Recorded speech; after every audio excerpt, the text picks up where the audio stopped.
होने वाला है एक धमाका, क्योंकि बनाने जा रहे हैं 2.5 लाख रुपए का पीसी। एकदम जबरदस्त चीज है इसके अंदर।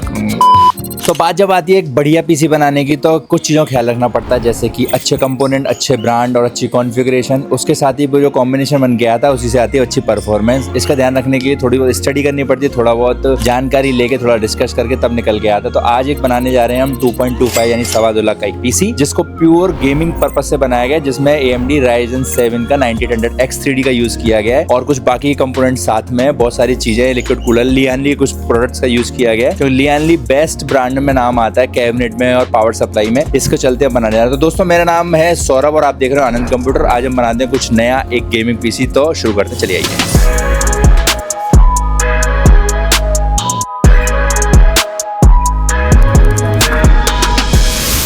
तो जैसा कि हम जाने जाते हैं बेस्ट पीसी बिल्डिंग के लिए, बहुत अच्छी सलाह देने के लिए और अच्छे कंपोनेंट का चुनाव करके एक बेस्ट सिस्टम बनाने के लिए, प्लस प्राइस में भी अच्छे होते हैं। तो आज बनाने जा रहे हैं, जैसा कि बताया, 2,25,000 रुपए का एक गेमिंग डेस्कटॉप। कुछ पैसा और बढ़ेगा क्योंकि इसमें जो लियानली का लिक्विड कूलर है, इसको बोलते हैं हाइड्रो शिफ्ट, इस पे फैन नहीं आते, अपने पसंद से फैन चला सकते। तो इन्होंने जो फैन का चुनाव किया है वो लगभग आपके 3-4-5,000 रुपए और खर्च होंगे। तो सिस्टम 2,30,000 रुपए का पड़ेगा। तो हम इसमें सिस्टम में जो लेके चल रहे हैं मेन कंपोनेंट, वो है इसका गेमिंग वाला प्रोसेसर, जिसको बोलते हैं Ryzen 7 का 9800X 3D, जो कि जाना जाता है 96 MB कैश L3 मेमोरी के लिए, जो कि गेमिंग 3D कैश मेमोरी होती है। बेसिकली गेमिंग में अंदर चलने वाली परफॉर्मेंस और लेटेंसी कम करने का काम आता है, जिसमें इंटेल के पास इसका कोई सब्स्टिट्यूट नहीं है। लोग i9 की 14900 के लगा सकते हैं, लेकिन बेसिकली वो प्रोडक्टिविटी के लिए अच्छा है, लेकिन गेमिंग की बात आती है तो वो इसको बीट नहीं कर पाता, जबकि वो प्रोसेसर 50,000 से ऊपर का और ये प्रोसेसर सिर्फ 46,000 रुपए के आसपास का है। तो इसको लेकर सिस्टम बना रहे हैं। तो ये है आपका Ryzen 7 का X3D 9800X, जो कि होता है 5.2 मैक्स जाने वाला। इसके अंदर 96 कैश मेमोरी बोला था। इसका टॉप स्पीड 5.2 होता है और 8 कोर 16 थ्रेड्स के साथ होता है, क्योंकि Ryzen 7 जो बेसिकली 8 कोर का प्रोसेसर होता है। तो इसके साथ हमने बोर्ड लेके गए हैं, वो बोर्ड लेके गए हैं X870E Aorus Elite Wi-Fi 7, जो कि एक 16+2+2 स्ट्रॉन्ग BRM के साथ बना हुआ है। इसके अंदर 4 NVMe के स्लॉट हैं, 256 GB एक्सटेंड होती है मेमोरी, Wi-Fi 7 के साथ है, यानी लुक में भी अच्छा है। इसके अलावा इसके थर्मल्स वगैरह और इसकी हीट सिंक वगैरह बहुत शानदार होती है और ये इसको आसानी से हैंडल कर सकता है और लॉन्ग लास्टिंग है। इन फ्यूचर अपग्रेड भी हो सकता है। AMD लेने की एक वजह ये भी थी हमारी कि हम लोग इन फ्यूचर जो भी आने वाले प्रोसेसर हैं, आने वाले 4-5 साल तक, वो इसमें अपग्रेड हो सकते हैं इंटेल में। जबकि आप देख सकते हो i9 सुपर अल्ट्रा 9 पहुंच गया है, तो अभी 2-3 साल तक वो अपने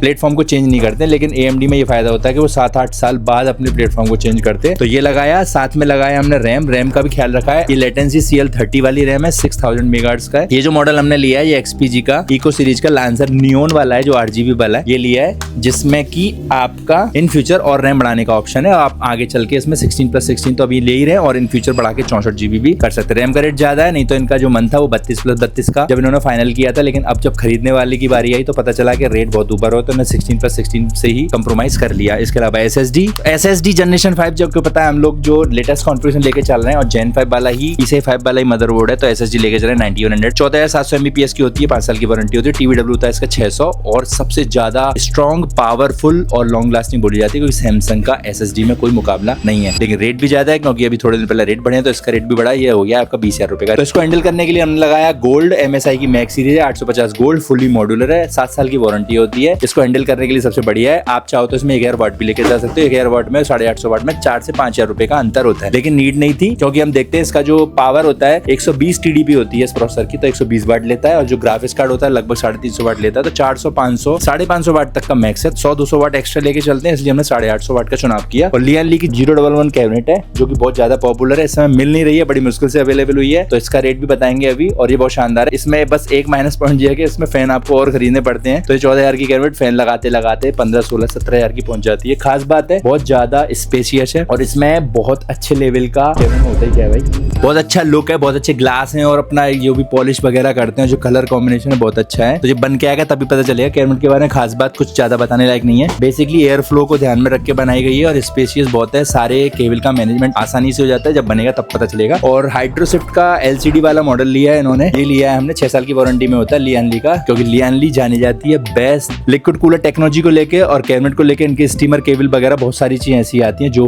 होती हैं टॉप की, और ये वर्ल्ड का टॉप 3 ब्रांड में इसका नाम आता है। तो सिस्टम का सारा हमने बात कर ली, अब रह गया हमारे पास सिर्फ एक चीज, वो है 5070 ग्राफिक्स कार्ड लेके गए, 16GB का होता है। ये है आपका DDR7 में 3X वाला लेके हैं। ब्रांड को कंप्रोमाइज इसलिए किया गया है क्योंकि इन्हें व्हाइट चाहिए था, सारी चीज व्हाइट होनी चाहिए। मदरबोर्ड ब्लैक को कोई प्रॉब्लम नहीं है। तो किसी भी ब्रांड में आप अपने हिसाब से चूज कर सकते हो। इसका लेने की बजाय Inno3D लेने की बजाय सिर्फ ये है कि हमें इसमें व्हाइट कलर अवेलेबल मिल गया, क्योंकि ग्राफिक्स कार्ड के रेट भी 10 से 12,000 रुपए बढ़ चुके हैं। लेकिन अच्छे प्राइस में जब व्हाइट मिला तो हमने ये लगाया। तो प्योर गेमिंग का ध्यान रखा गया है, प्रोसेसर और उसका बैलेंस रखा गया, प्रोसेसर और ग्राफिक्स कार्ड का बैलेंस रखा गया, पावर भी अच्छी रहे इसका ध्यान रखा गया। एयर फ्लो के लिए हमने एक्स्ट्रा बहुत सारे फैन लगाए, तो सिस्टम बनेगा तब पता चलेगा। तो इसके प्राइस की बात कर लेते हैं कि हमने प्राइस कितना लगाया। तो ये है 9800 XCD, इसका प्राइस रखा है हमने 46,500 रुपए। 16+2+2 फेस डिजिटल BRM वाला जो गीगाबाइट की ऑरस सीरीज है X870E ऑरस LED5A7, इसका प्राइस रखा है हमने 28,000 रुपए। RTX 5070 Ti 16GB, ये Inno3D का व्हाइट कलर चूज किया हमने 3 फैन वाला, और ये है ओवरक्लॉक एडिशन, इसका प्राइस रखा है हमने 86,000। मैक्स सीरीज की MSI 850 वाट गोल्ड जो कि फुल्ली मॉड्यूलर होती है, 7 साल की वारंटी होती है, इसका प्राइस रखा है हमने सिर्फ 8,500 रुपए। लियान ली का शानदार हाइड्रोशिफ्ट एक्स्ट्रा कूलिंग के लिए रखा है, फैन अभी लगाएंगे, इसका रेट है बिना फैन के 12,000 रुपए। रैम लेके गए हम 16 की 2 CL30 6000 मेगाहर्ट्ज की नियॉन मॉडल, और इसमें 8GB, इसका रेट रखा है हमने 36,500 रुपए। 19.5 का लगाया हमने 1700 सैमसंग का जनरेशन 5 का 1 TB का SSD, और ये कैमरा जिसके बारे में बात करते हैं लियान ली का 011, इसका रेट रखा है हमने 14,000 रुपए। तो देख सकते हैं इस तरह से हमने चीज़ों का चुनाव किया, अच्छे ब्रांड रखे, अच्छे मॉडल्स रखे और कंफर्टेबिलिटी का ध्यान रखा, सारी चीज़ों को देख के रखा। जैसे कि हमें X3D लगाना था तो हमने छोटे मदरबोर्ड को नहीं रखा, हमने अच्छे मदरबोर्ड लेके गए। और Elite सीरीज जो है अपने आप में एक अच्छी सीरीज मानी जाती है। वारंटी सपोर्ट को लेके गीगाबाइट का नाम बहुत अच्छा है और 30 साल वारंटी देती है। उसके थर्मल बेसिकली हमें जब भी अच्छे प्रोसेसर का ध्यान रखना, अच्छे प्रोसेसर का चुनाव करना होता है या अच्छे ग्राफिक्स कार्ड का चुनाव करना पड़ता है, तो हमें इसी का बहुत ध्यान रखना पड़ता है कि हमें जो VRM और थर्मल बहुत स्ट्रॉन्ग मिले, क्योंकि जब सिस्टम अपनी फुल पोटेंशियल फुल पावर पे चलता है तो सिस्टम को हैंडल करने के लिए प्रोसेसर के आसपास जितने भी कंडेंसर वगैरह जितना भी VRM सेक्शन होता है वो हीट होता है। अगर आपका थर्मल्स अच्छे होंगे तो उसको वो कूल डाउन रखेगा तो परफॉर्मेंस लाजवाब होगी। मदरबोर्ड अपने हीट को रोकने के लिए अपनी प्रोसेसर की परफॉर्मेंस को रोकने की कोशिश करता है, जिससे कि हमें अच्छी परफॉर्मेंस नहीं मिलती है। तो जब हम एक चीज को अच्छे लेके चलते हैं और सारी चीजों को उसको हिसाब से हम पेयर करते चले जाते हैं तो हमें जो रिजल्ट बन के आता है वो सबसे लाजवाब आता है। तो इस सिस्टम में इसी कॉन्फ़िगरेशन का, इसी कॉम्बिनेशन का ख्याल रखा गया है, सारी चीजों को लेके हमने बना रहा है। प्योर गेमिंग पीसी है तो हमें 3D कैश बहुत ज्यादा चाहिए होती है, जो कि इंटेल में अभी प्रोवाइड नहीं है। जब 14900 के, जैसा कि हमने बताया था स्टार्टिंग में, i7 या i9 की प्रोसेसर को गेमिंग में यूज करते हैं तो उसमें कैश मेमोरी AMD से कम होने की वजह से हमें वो बात नहीं मिलती, वो परफॉर्मेंस, वो लाजवाब लेटेंसी का कम होना वो नहीं मिलता, तो जो कि हमें इसमें मिलता है। इसलिए हमने सारी चीजों चुनाव किया। तो हम चाहते हैं आप कमेंट करके बताएं ये जो कॉम्बिनेशन हम लोगों ने चूज किया है, सारी चीजों का ब्रांड सिलेक्शन किया है, सिस्टम बन के आया है 2,40,000 रुपए का, 2,25,000 रुपए का सिस्टम था। SSD 1 TB की जनरेशन 5 की चूज करने की वजह से सिस्टम करीबन 2.5 लाख का पहुंच जाएगा, क्योंकि इसमें फैन नहीं है। लियान ली का जो हाइड्रोशिफ्ट लिक्विड कूलर है उसमें फैन नहीं है। लियान ली का 01 जो कैबिनेट है उसमें भी फैन नहीं है। तो हमें लगभग 2.5 लाख रुपए खर्च करने पड़ेंगे। तो 2.5 लाख रुपए के बजट में अगर आपका भी मन है पीसी जिसको प्योर गेमिंग सेक्शन में बनाने का, तो ये वीडियो आपको हेल्प करेगी। तो चाहते हैं इस वीडियो को शेयर करें और इसको लाइक करें और कमेंट जरूर करें कि कॉन्फ़िगरेशन कैसा था, इसको और बेटर क्या कर सकते थे, क्या ये सिलेक्शन हमारा सही था, या कुछ भी और आप सलाह देना चाहें तो वो दे सकते हैं। तो सिस्टम की इन्फॉर्मेशन यही खत्म होती है, लेकिन आपको अगर जानना है कि सिस्टम अनबॉक्स करके कैसा होता है, किसने खरीदा है और कैसा लुक आया, तो वीडियो में लास्ट तक बने रहिए। Thank you.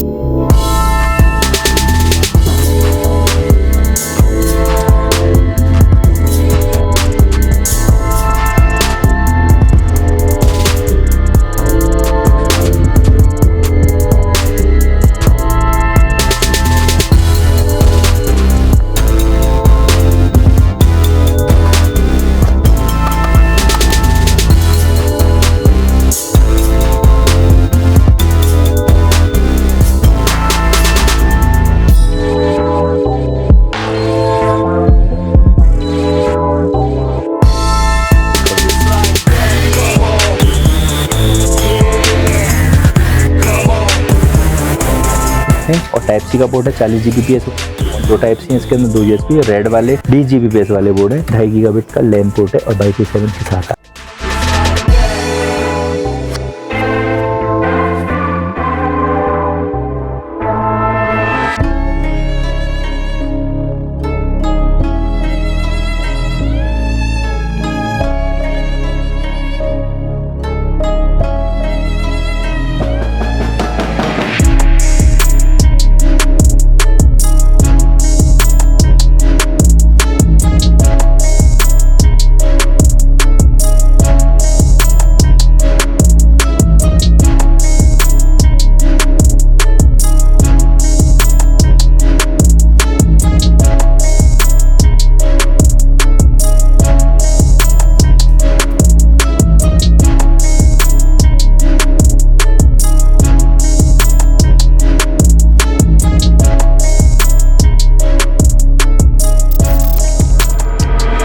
तो डेस्कटॉप का बिल्ड देख सकते हैं, ये बन के आया है। ये डेस्कटॉप का बिल्ड बन के आया है। हमारी वीडियो में आज से जितनी भी डेस्कटॉप है उसमें सबसे शानदार है, क्योंकि इस कैबिनेट की बात अलग है। इस कैबिनेट के साथ जो फैनों को कॉम्बिनेशन किया, जो फैन खरीदे हैं वो है आपके देख सकते हो एंटी स्पोर्ट्स के टैकर फ्लो करके हैं, क्योंकि इसके अंदर बेनिफिट है एक दूसरे से कनेक्ट हो जाते हैं, सिर्फ एक ही वायर से पूरा ऑपरेट होता है, तो ये लगाया है। बाकी अगर आपका बजट ज्यादा, लियान ली के फैन ले सकते हो। लियान ली के फैन का लगाने से बजट बहुत ऊपर हो रहा था, इसलिए उन्होंने ये चूज किया, लेकिन इसका लुक बहुत अच्छा आ रहा है। तो आप देख के बता सकते हो, ये आया है इसका लुक, 3D लुक हमने डाल दिया। और इसको देख के आप बताना कि क्या ये कॉम्बिनेशन और क्या ये लुक अच्छा है, बेटर है, आपको कैसा लग रहा है, कितने नंबर मिलेंगे वो सब कमेंट करके बताना। कॉन्फ़िगरेशन आपको बता चुके हैं, वो एग्जैक्टली बताना। बाकी टेस्ट वगैरह चलाने की कोशिश करेंगे, वो कस्टमर से बोले घर पे टेस्ट चलाएंगे। तो ये बन के आ गया सिस्टम। तो इस तरह से आप भी बनाना चाहते हो कोई पीसी और पूछना चाहते हो या वीडियो बनवाना चाहते हो तो हमें कमेंट कर सकते हो। तो आपके कमेंट के आधार पर हम लोग आजकल सिस्टम बिल्ड कर रहे हैं और वही वीडियो अपलोड कर रहे हैं जो आपको देखना है। तो ये था आपका 2.5 लाख रुपए का गेमिंग सिस्टम। अगर आप चाहते हो प्रोडक्टिविटी के लिए तो सेम सिस्टम में आप प्रोसेसर मदरबोर्ड चेंज करके i9 में अल्ट्रा 9 में जा सकते हो। अल्ट्रा 9 जाने का बेनिफिट है फ्यूचरिस्टिक, लेकिन AMD लेने से फायदा ये है कि आने वाले 4-5 साल तक भी जो टेक्नोलॉजी होगी वो सब इसमें अपग्रेड होगी। तो आज की वीडियो को यही फिनिश करते हैं। कस्टमर वीडियो में नहीं आना चाह रहे थे, इसलिए हमने उनको फोर्स नहीं किया। तो वीडियो को यही फिनिश करते हैं, फिर मिलेंगे नई वीडियो में नई कॉन्फ़िगरेशन नई बजट के साथ। जब तक के लिए बाय। तो मैं था सौरभ, आप देख रहे हैं कंप्यूटर।